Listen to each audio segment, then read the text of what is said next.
Bonjour à toutes et à tous, nous sommes en ce moment en direct au congrès de l'American Heart Association à Anaheim, en Californie, où le temps est moins beau que ce que l'on aurait pu espérer, mais ça permet à tout le monde d'être dans les salles, et notamment à François Liévard, qui a été voir les résultats de l'étude Gateway. Alors l'étude Gateway, c'est une étude destinée à voir si la chirurgie bariatrique, le bypass gastrique, permet de réduire les traitements de l'hypertension artérielle. Alors, est-ce qu'on vient de trouver là un nouveau traitement de l'hypertension artérielle?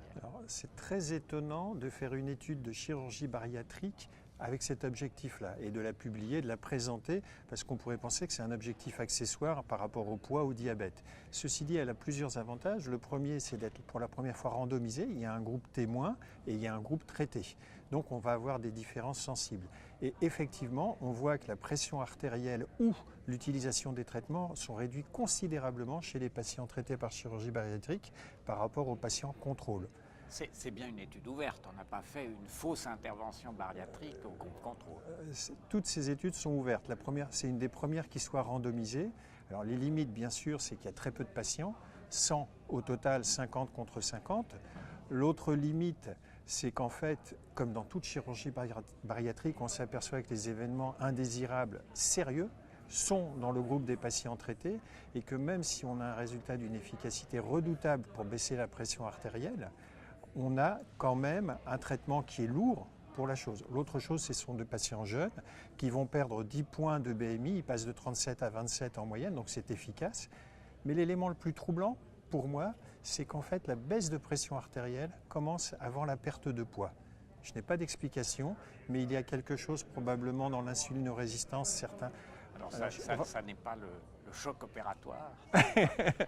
Non, parce qu'on voit très vite que c'est bon, dans le délai imparti, la baisse est sensible, mais elle est quand même un tout petit peu différée. Ceci, la perte de poids est secondaire.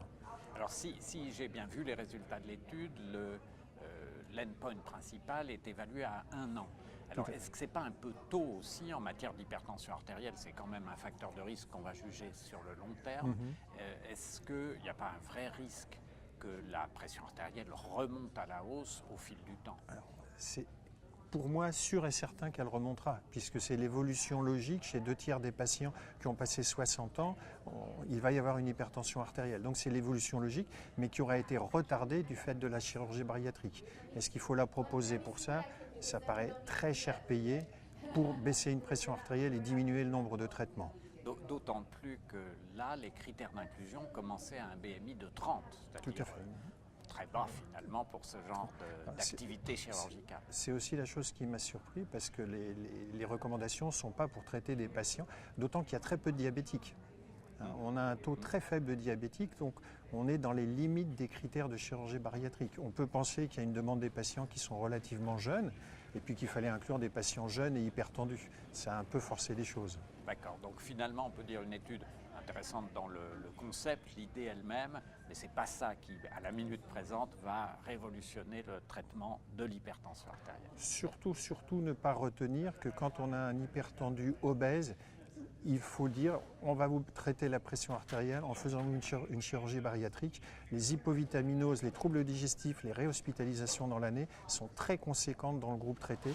Et les endocrinologues aujourd'hui en France sont un petit peu effarés de voir arriver ce type de patients qui souvent pour des effets cosmétiques se retrouvent avec une maladie à vie qui est celle du manque d'estomac, si je puis dire. Donc gardons du bon sens. Sachons raison garder. Merci beaucoup François. Merci Nicolas.